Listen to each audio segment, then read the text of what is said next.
जय श्री राम मित्रों, जय श्री राम, जय श्री राधे। आज की वीडियो में हम बताते चले हैं मदिरापान संसार का सबसे बड़ा पाप है। पूज्य श्री देवकीनंदन ठाकुर जी महाराज जी ने बताया। जी हाँ, परम पूज्य शांतिदूत धर्म रत्न श्री देवकीनंदन ठाकुर जी महाराज जी के पावन सन्निधि में दिनांक 29 अप्रैल से 5 मई तक स्थल माँ काली स्थान ग्राम तरहा थाना नासरीगंज रोहतक बिहार में श्रीमद् भागवत कथा का आयोजन किया जा रहा है। आज श्रीमद् भागवत कथा का चौथे दिन में शुरुआत विश्व शांति के लिए प्रार्थना के साथ की गई, जिसके बाद पूज्य महाराज जी ने सभी भक्तगणों को भजन मेरी लगी श्याम संग प्रीत श्रवण कराया। पूर्व जन्म उसी का होता है जिसकी इच्छाएं अधूरी रह जाती हैं, जिसकी इच्छाएं हमेशा बनी रहती हैं। उन इच्छाओं के कारण मनुष्य का बार बार पृथ्वी पर जन्म लेता है और मरने से पहले ही किसी की इच्छा मर जाए तो उसको ही मुक्ति कहा जाता है। जब हम मोबाइल लेते हैं तो उसके साथ एक किताब मिलती है जिसमें लिखा होता है इस मोबाइल को कैसे इस्तेमाल करेंगे।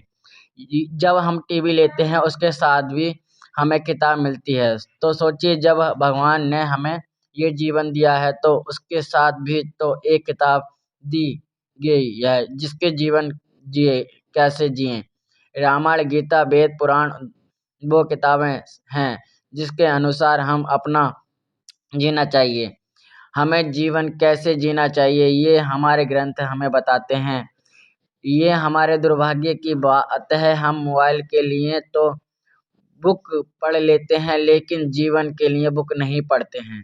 इस संसार का सबसे बड़ा महापाप है मदिरापान। मदिरापान से मनुष्य की बुद्धि नष्ट हो जाती है। भगवान की दी गई हुई इंद्रियों का जब तक हम सदुपयोग नहीं करेंगे हमारा कल्याण नहीं होगा। जिन्हें भगवान अपना बनाना चाहते हैं उन्हीं का मन भगवान की कथाओं में लगता है, उन्हीं का मन तीर्थ जाने का करता है, उन्हीं का मन भजन करने का करता है, उन्हीं का मन परोपकार में लगता है। ये सब वो साधना है जिसके माध्यम से जीवन भगवान तक पहुंचा जाता है।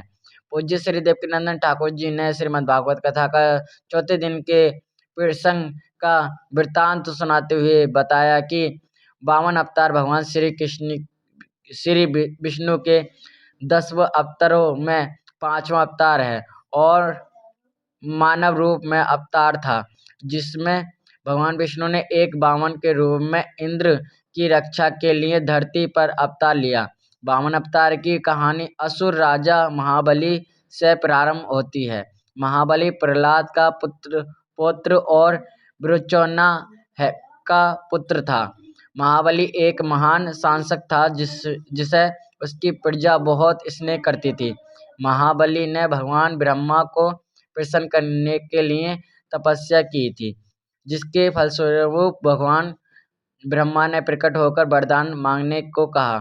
बाली ने भगवान ब्रह्मा वरदान मांगा कि मुझे इंद्र के बराबर शक्ति चाहिए और मुझे युद्ध में कोई पराजित ना कर सके।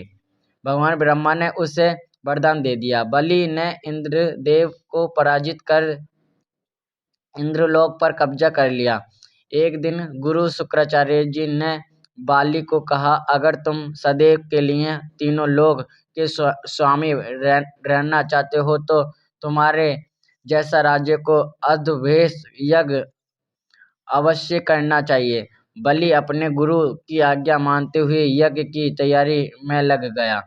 इंद्रदेव देवता माता अदिति ने पास सहायता के लिए गए और उन्होंने सारी बात बताई। देव माता ने विष्णु भगवान से वरदान मांगा कि वह उनके पुत्र के रूप में धरती पर जन्म लेकर बलि का विनाश करें। जल्दी ही अदिति और ऋषि कश्यप के यहाँ एक सुंदर बोने पुत्र में जन्म लिया। 5 वर्ष का होते ही 52 का जनेऊ समारोह आयोजित कर उसे गुरुकुल भेज दिया। इस दौरान महाबली ने 100 से 99 अश्वमेध यज्ञ पूर्ण कर लिए थे। अंतिम अश्वमेध यज्ञ समाप्त होने ही वाला था कि तभी दरबार में दिव्य बालक 52 पहुंच गया। महाबली ने कहा कि आज वो किसी भी व्यक्ति को कोई भी दक्षिणा दे सकता है। महाबली उस बालक के पास गया और स्नेह से कहा, आप अपनी इच्छाएं बताइए। उस बालक ने महाबली से कहा, मुझे केवल 3 पग जमीन चाहिए जिसमें आप अपने पैरों में से नाप न सकूं। महाबली ने हंसते हुए कहा, केवल 3 पग जमीन चाहिए तो तुझको दूंगा। जैसे ही बलि ने अपने मुंह से ये शब्द कहा निकले, बावन का आकार धीरे धीरे बढ़ता गया। वो बालक इतना बड़ा हो गया कि बाली केवल उसके पैरों को देख सकता था। बावन आकार और इतना बड़ा हो गया था कि धरती को उसके अपने एक पग में नाप लिया। दूसरे पग में दिव्य बालक ने पूरा आकाश नाप लिया और उस बालक ने महाबली को बुलाया और कहा, मैंने अपने दोनों पग में धरती और आकाश को नाप लिया है। अब मुझे अपना तीसरा कदम रखने के लिए कोई जगह नहीं बची। तुम बताओ मैं अपना तीसरा कदम कहाँ रखूं? बलि ने कहा उस बालक से, प्रभु मैं वचन तोड़ने वाले में से नहीं हूँ। आप तीसरा कदम मेरे शीश पर रखें। भगवान विष्णु ने भी मुस्कुराते हुए अपना तीसरा कदम महाबली के सिर पर रख दिया। बावन के तीसरे कदम की शक्ति से महाबली पाताल लोक में चला गया। अब महाबली का तीनों लोगों से वैभव समाप्त हो गया और सदैव पाताल लोक में रह गया। इंद्रदेव और अन्य देवताओं ने भगवान विष्णु के इस अवतार की प्रसन्नता की और अपना साम्राज्य दिलवाने के लिए धन्यवाद दिया।